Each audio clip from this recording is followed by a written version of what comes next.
Welcome to Worldbuilding Films, where we analyze the world settings and rules of films and TV shows to see if they work, if they don't, and if not, how they could be improved to enhance their stories. And today, we finally get to review none other than the world building of the Avatar The Last Airbender franchise. Quite possibly one of the absolute greatest animated TV shows, or hell, shows in general, of all time. And Korra's okay too, I guess. But for real, this franchise is easily one of the very best ones around for its characters, plot, and yes, for what might be the single best example of world building I could possibly think of. So much so that I have no notes. So thank you for joining today, see you next time, and as always, keep building worlds. Well, maybe there's a few things we can talk about. Hear me out. Okay, jokes aside, this really is one of the greatest examples of world building out there, for real. But upon rewatching the whole franchise, even I had to admit there were some small chinks in the mail. Which is no surprise, with such an expansive story you're bound to make a few mistakes. So, that's what we're gonna do here for these videos, to see how we could improve upon an already great world building foundation. And to be clear, we will be reviewing the original Last Airbender show, The Legend of Korra, oh we'll get to Korra alright, all the tie-in comics, wikis, as well as any other supplementary info that I could get my hands on. So, needless to say, spoilers for all of these. Also, because this franchise is so vast, if you feel like I missed anything, feel free to let me know in the comments down below. Oh, and by the way, special announcement. If you want, in the description below, you will find the link to the official Discord server for the Worldbuilding Films channel. So if you're interested and you want to join in, feel free to click below and I'll see you there. Alright, enough chit chat. Let's get right into it. This is the world building review of the Avatar The Last Airbender franchise.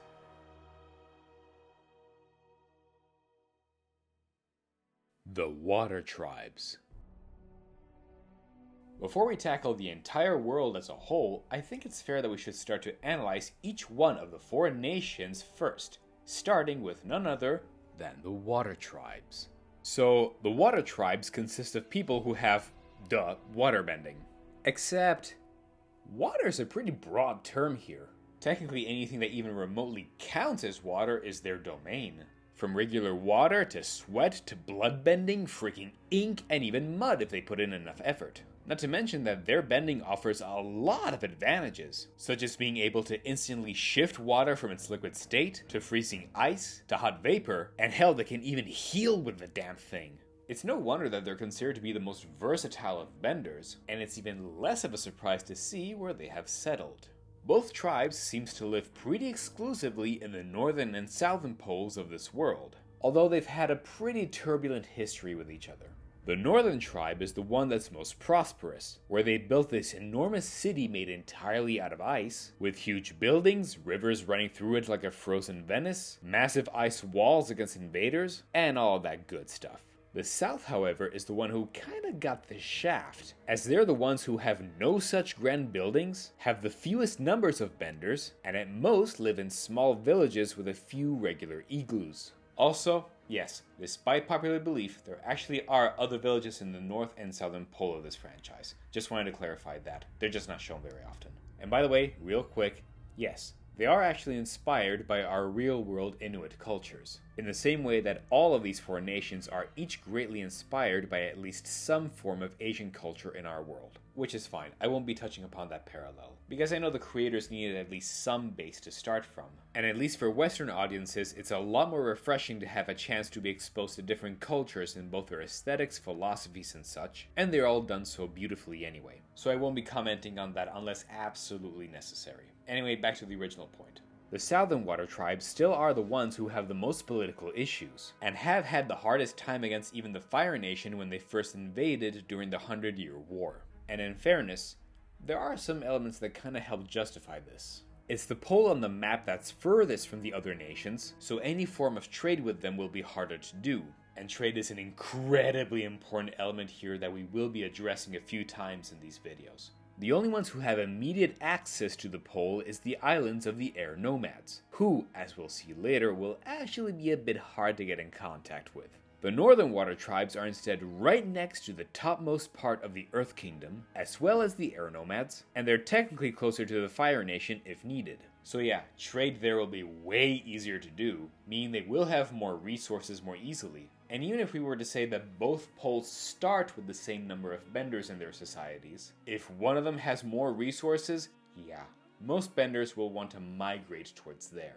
Which ends up being a situation that inevitably spirals, with the north being the wealthiest and the south being left with little to nothing. But to get a better idea, let's actually tackle these one at a time, starting with the Northern Water Tribe. Their buildings are made entirely of ice, which makes sense, it's pretty obviously their main resource. Having so many benders there allows plenty of elaborate buildings to be created, modified, and more with relative ease. The city is mostly carved out of a huge chunk of glacier there, with the main access to the city being the huge wall at its port, that the benders can easily open and close at any time. All fair and good, although I would add an extra little detail. If their city is dug out of the glacier, while it is true that their main access is the port and their fortified wall, they still have these enormous walls that fully surround them. If anyone like, say, the Fire Nation were to want to attack them, they could just decide to use the front gate as a distraction, while having other fleets and armies climb up the glaciers and attack from the side and end up having the high ground! So in this case, I'd add that, in order to prevent this, the waterbenders there would have to make an enormous trench around the entire edge of this huge wall and keep it filled with water. That way, ships can't reach it because they'd first have to traverse hard icy ground, and tanks can't reach it because they'd have to face the water, and since they're, waterbenders, if they have guards patrolling the entire perimeter, at any sign of threat, they could easily let their enemies drown inside this trench, or, if they can swim, just freeze them right there and there. Not like they can do literally anything about it, as even talented firebenders like Azula had a hard time getting out of being fully frozen, despite having literal firepower that was powered up by the comet no less. So this trench would be an even better defense for the city. Not to mention that they'll never run out of water since it's all made of, ice. And they can shift between solid and liquid states at any time. It would be similar to how medieval castles have moats for defensive purposes, except in this case even more effectively so. Speaking of their structures, I was going to point out that these buildings would have been a safety hazard because they would have put a lot of downward pressure on the lower blocks of ice, and ice is definitely not as sturdy as rock, until I realized this was actually accounted for. Most of the buildings in the Northern Tribe actually compensate a lot of their integrity by using the bones of huge animals as solid structures for archways and such. In the comics, we see that, after the 100-Year War, the North decides to help the Southern tribes develop to be more like them, and are starting to provide and even use wooden materials to create a more solid structure. Which makes sense considering that none of the four nations can control actual trees. Only the water inside flexible vines at most, because if they did try to waterbend the water in trees, they would just shatter. So you're not helping anyone there, and chopped up wood tends to not have water in it anymore. The only issue is, where do they get this wood in the first place? If you think about it, they're in frozen tundras. And yes, while it's not impossible to find some plants and such, there really isn't enough to use for a whole damn city and then multiple villages. The only ones they could find at most would be the trees around both the spirit portals. But no, they definitely can't use those trees because they're spiritually charged. In Book 2 of Korra, the Northern Tribe followed some barbarians to the location where the spirit portal would be, and accidentally damaged the forest there. All that accomplished was enraging the spirits that were inhabiting it, and they immediately caused chaos and destruction. So no, you definitely can't afford to even attempt to use those. So instead, this is where our good friend trade comes in. The water tribes would have to necessarily trade with the Earth Kingdom for their supplies of wood for their buildings, as well as fire to keep warm, considering that the Earth Kingdom has the largest amount of land mass, and can easily afford to cut down some trees. In exchange, however, the water tribes would have to give away something else in return, and that can be two things. First off, water. Specifically fresh drinkable water, because they can melt part of their own glaciers when needed. They easily have an abundance of it, and the North can transfer it over pretty quickly. pretty sure even places like the Fire Nation, for example, wouldn't mind having more of that. And second, meat. Because if you think about it, if the water tribes literally don't have the type of land mass necessary to grow plant-based food, obviously they'd have to switch to a more meat-based diet. Which would culturally explain why people like Sokka are so obsessed with it. If I can just get out of this situation alive, I will give up meat and sarcasm. It's pretty much my whole identity. Sokka, the meat and sarcasm guy. Aang! Thank goodness! Have you got any meat? And the best part? They'd be expert fishermen. Like, screw fishing rods. If you're a waterbender, you can literally just take out a large chunk of water and all the fish inside would be done for with no escape at all. Which you might think would be unfair to the fish who would have a big disadvantage in this case, and you'd be right. If it wasn't for the fact that I think this is exactly why in this world, the oceans are teeming with enormous sea creatures that you can even ride or that can straight up attack you. Because they have all been forced to evolve to be much bigger as a countermeasure to waterbenders easily fishing them out. So they're forced to evolve to be enormous as well as hide as deeply in the ocean floor as possible for safety. But then they would need a lot of food to maintain their size, so even they would have to be forced to re-emerge to the surface at times. And if they pick the wrong moment, boom, a large group of waterbenders can easily just snatch them up. And even just one of these things would be easily enough to feed an entire population and then have enough excess to even trade with the other nations. Although, yeah, I would still have the waterbenders use even more of these giant bones for the structural integrity of their homes. Because it's one thing to have structural integrity for archways in some places here and there for design purposes, but it's another to use several rows of them to really strengthen them up even at the upper and higher levels. Hell, if the Fire Nation is willing to line their own catacombs with freaking dragon bones, waterbenders would have no reason to hold back on the bones of the giant fish they can so easily catch, and recycle whatever they can. Even columns would have to have this, perhaps made out of the femurs of giant animals, perhaps with wooden cores to really strengthen the entire structural integrity, cause just ice columns really wouldn't be structurally sound enough and they could easily risk melting. Ironically, the Netflix series seems to have taken this bone structure idea and the set design of the southern water tribes more into account, so despite its faults, it at least improved on that. Another detail though that has to be put into consideration would be lighting and heating. Sure, they can use all the fur they want to keep themselves warm, even light up the floors and walls of their buildings with them, and ice is indeed a very good heat insulator, but they will still have to have some actual light and heating, and require the use of fire at times, if nothing else, to cook their food. Because since this world does indeed have seasons just like us, it would mean that their planet tilts, and the north and south would also have to alternate between 6 months of sunlight and 6 months of darkness. You really don't want to face polar winter time without some source of heat and light, and while they can technically turn water into vapor, aka they can heat it up with water bending, they can't control it anymore as much when it's vapor, and yet don't want to suffer an overdose of humidity in the dark no less. Not to mention you really don't want to risk having cold showers here of all things. So for all of this, there are actually two solutions. One, genomite crystals, which naturally glow on their own and the four nations do use. Although we will get back to that one another time. And two, as mentioned before, straight up fire. The problem though? Fire melts ice. And sure, they can just freeze their ceiling back up if they see a drip. But they can't keep an eye up on every ceiling of every home forever, especially in the winter. And especially if not everyone is a waterbender. Don't worry, we'll get to non-benders in another video because there's plenty to say about that. So anyway, a further change would have to be implemented here. I think that homes and buildings in this city would have to require to have a much more dome-like shape and design. Definitely not straight, no matter how big they get. The reason being that, first off, if ice were to melt from ceilings due to all the fires and candles and whatever for lighting and heating purposes, then at least melted ice could melt more slowly along the sides of their curved dome-like walls, and they could build cisterns on the very edge that would collect all of the said melted water, ensuring at least for even non-benders to have some more drinkable water for themselves, and again have excess they can sell off to the other nations. If the buildings start to melt a bit too much, there could be waterbenders whose legit job is to patrol various homes, see the conditions, and if needed, refreeze the whole thing lickety-split.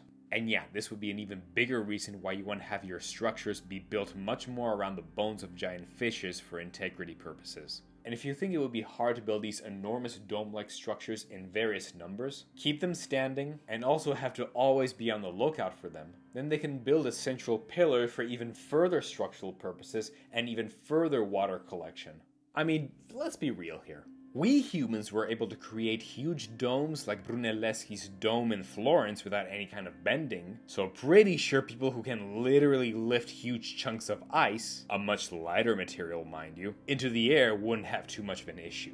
Oh, and by the way, since there are waterbenders who are natural healers, it was a good idea to have their hospitals be buildings that would require to have main pools of water, spiritual or not, from which they can gather a bunch and heal their patients. And while I don't think they actually showed this in The Legend of Korra, I think that later on in Republic City, even if they don't have ice buildings there, it would be mandatory for all hospitals to at least have one main source of water, like a huge tank or something, from which all doctors and nurses can gather all the water they want to heal their patients. So, yeah.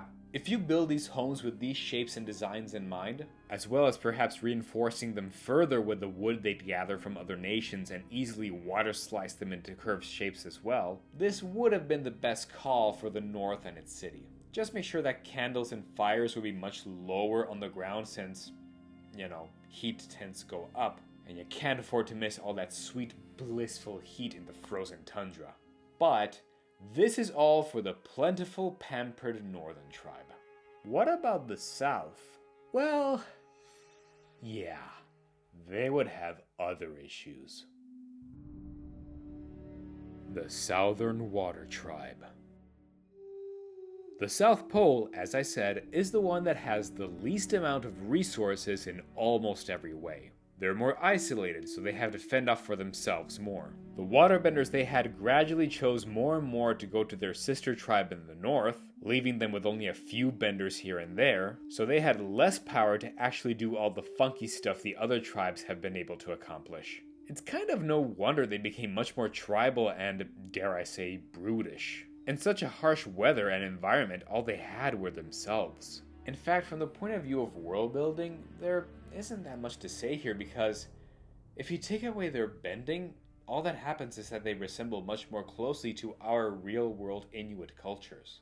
They live in small villages, they put a lot more effort into hunting the animals on the surface of the South Pole instead of fishing, because without benders they'd have even fewer chances if the water creatures have evolved to be big, and they live exclusively in much smaller igloos. Igloos are actually a valid option in a frozen tundra because ice is much easier to cut than stone. You can build them pretty easily, all things considered, and they're built in a way to absolutely maximize the heat they can contain on the inside. And if there are any issues in the structure, just kind of add more ice by hand. If an igloo falls, it's dangerous, yeah, but not even remotely comparable to the ones in the north that are built to the size of cathedrals, and they're relatively easily rebuildable even for non-benders. So, yeah, not really much to say about them. It's no wonder that they are the way they are, and it's no wonder that they put in so much effort into keeping their lifestyle out of necessity, with some like Katara and Gilak indeed having a hard time accepting change and industrialization when it does arrive after Aang won the war, fearing that it means losing a culture that was such a necessity back then when all they had was each other. It's hard to let go of such things when they help define who you are, for better or worse. Although, I have to say, Unalaq complaining that the South isn't as spiritual anymore is bullshit. Since most cultures who struggle to have even basic resources will compensate by being more religious and spiritual to keep their morale up. So at most, this would have been the other way around. Anyway, the only main issue is that if they did have such a hard time and had such dwindling numbers of benders, it does very much leave the South exposed to any attack from other bending nations, especially during the 100-Year War. So it kind of makes me wonder how they even survived at all at this point. But there are actually some things that we can use to justify this. Let's tackle the issues first. First off, with the exception of political manipulations from someone like Unalaq, I think we can chalk off attacks from the Northern Water Tribe because I doubt they'd be inclined to actually kill their own brethren that easily, and the air nomads are too peaceful to care for attacks anyways, so at least those two are taken care of. The frozen tundra they live in would help against earthbenders because there's no earth to bend unless they bring their own, and the Fire Nation would be very much out of their environment and at a disadvantage against even one waterbender. Not to mention that, for millennia, the Avatar has always been around specifically to avoid conflicts between the nations and keep peace and balance. Anyone who steps out of line gets utterly plowed, and if you do try to attack the Avatar when they're still young, they'll pop out again eventually. You're just guaranteeing a dead and utter pounding the moment they come of age and master all 4 elements. So no one has an incentive to attack them specifically when they're at a young age. Alright, cool. But what about the 100-Year War?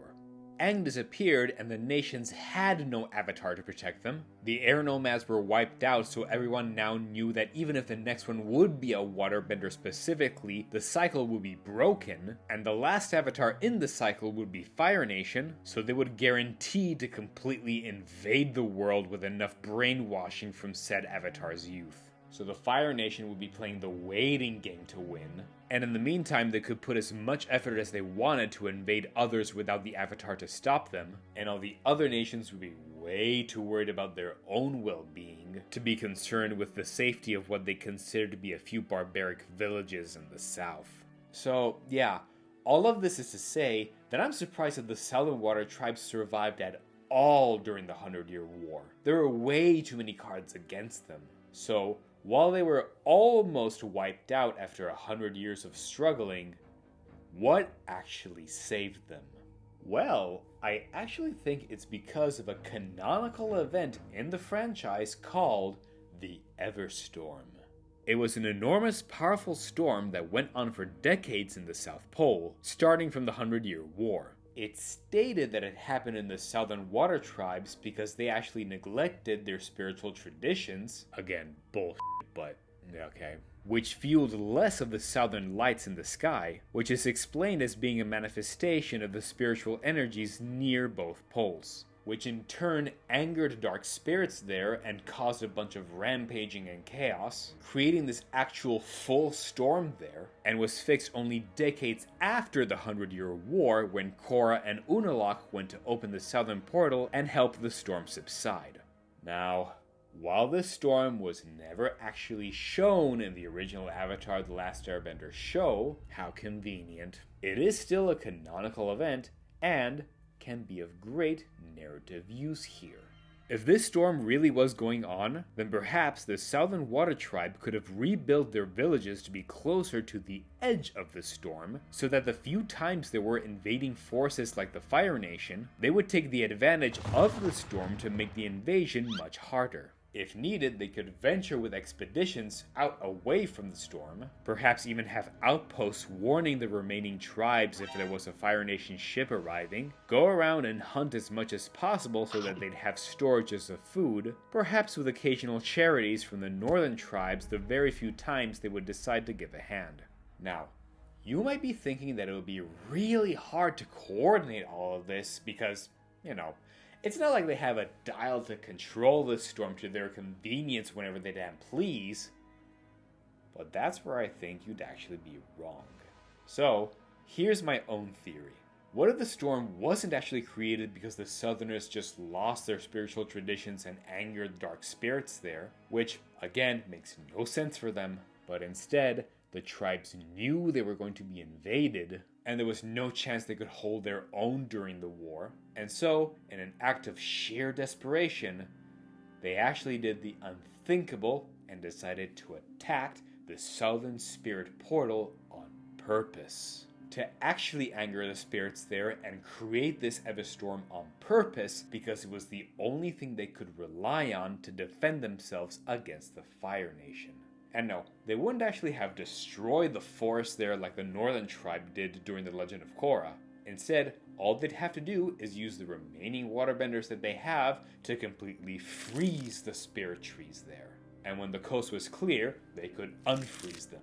And proof of this is found in the legend of Korra, when she herself went to the southern pole, and indeed we do see that there are still many trees that are completely frozen. Which is weird when you consider that spiritual energy can actually defy freezing temperatures, as we saw with the spirit oasis containing Tui and La in the Northern Water Tribe.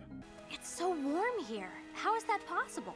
It's the center of all spiritual energy in our land. How else would these literal spirit trees have frozen themselves if it wasn't because they were a deliberate freezing attack from the remaining waterbenders in the south during the beginning of the war? And sure, the Southerners would have to deal with anger spirits there as well, but at least they were playing on their own turf and could undo it if needed. So, out of sheer desperation for their own survival, they were willing to go back and forth with this. You can't defeat me. No, I know. But he can. The only issue here would be why the spirit forest there would remain frozen even after the 100-Year War ended. And for that, we can say that the Southerners went back and forth with this so damn often that the spirits there got really frustrated and decided to call it quits and just create even more trees as a defense mechanism, basically becoming impenetrable. So the waterbenders couldn't even reach the core of this whole place anymore and undo the freezing that they did at the center of this forest. Only the Avatar would have enough credentials, let's say, to bypass that and be able to reach the core and undo it all. Although, no, Aang wouldn't have been able to do this himself because he was way too busy trying to rebuild the entire damn world after the 100-Year War. Not to mention he was busy with all the uprisings, turmoils, technological developments, and more that were happening and were leading to the creation of Republic City later on. The poor guy really was the Avatar that had the most work that needed to be done. And we can say that while the storm wasn't entirely subsided, it was at least being greatly diminished into one smaller area because people weren't bothering it anymore. Not to mention that while Korra was the one to open the portal, she was convinced to do so from Unalaq, who actually tricked her because it was only a plan of his to merge with Vaatu later on and become the Dark Avatar. So yeah, while it was something that did need to be fixed eventually, it wasn't that urgent anymore. The Southern Water Tribe, after the war ended, finally had enough freedom to just worry about themselves for a while, and the events that happened in Book 2 of Korra weren't supposed to happen the way they should have anyway. So with all that said, it doesn't seem like there should be anything else to say about the Water Tribes, except they frankly should have been able to do much, much more. Because the question I have left is, why didn't they just expand themselves beyond the poles? And no, I don't mean like invade other countries, because the Avatar would have stopped that. What I mean is, why didn't they take advantage of the ocean more? Well, here's where I think the creators of the show actually miss on a great opportunity for the show. An entirely new idea, one that I like to call the Ocean Tribes. Think about it. These are people that not only can control water, but can easily shift it from water to ice whenever they please. Why not just create entire, boats or dare I say even small villages built on ice and made of ice and just roam the oceans as they please? I mean, even the Southern Water Tribes, who are easily the poorest of the two poles, have entire ships made of wood, the very material that they need to trade with and have to give goods for and can't exactly waste. So what's stopping them from creating entire platforms made of the very material that they can freeze for free?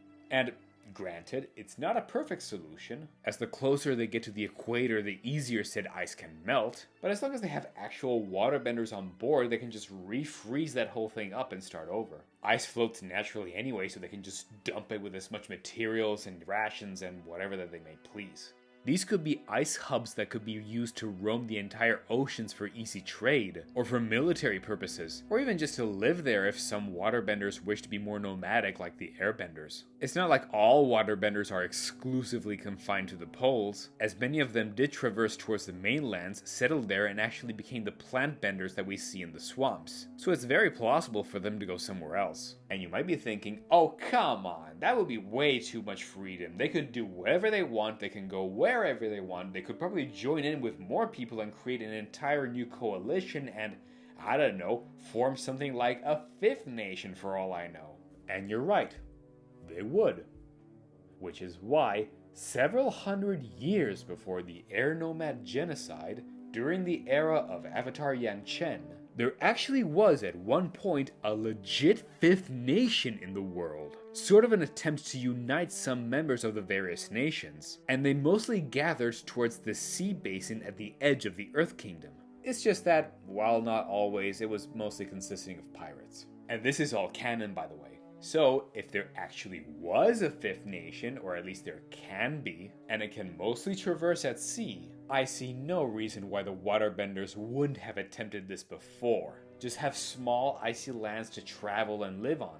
And they could easily speedboat out of the way if they wanted to escape other invading ships, or hell, use waterbending to create entire mist clouds to cover themselves, which could create this entire cultural association for the other nations where they'd go like, "Honey, there's some strange mist coming from over there." "So what?" Actually, you know what? Screw that. They wouldn't even need to rely on ice exclusively, and they could even just create entire cities made of wood and happily float wherever they want. Hell, again, the Fire Nation has an entire village built on water and a spa built on a freaking waterfall. So I see no reason as to why freaking waterbenders wouldn't do this. These two freaking tribes ought to have been legit masters of the sea since the beginning. How did they not take advantage of this and control everything from the start?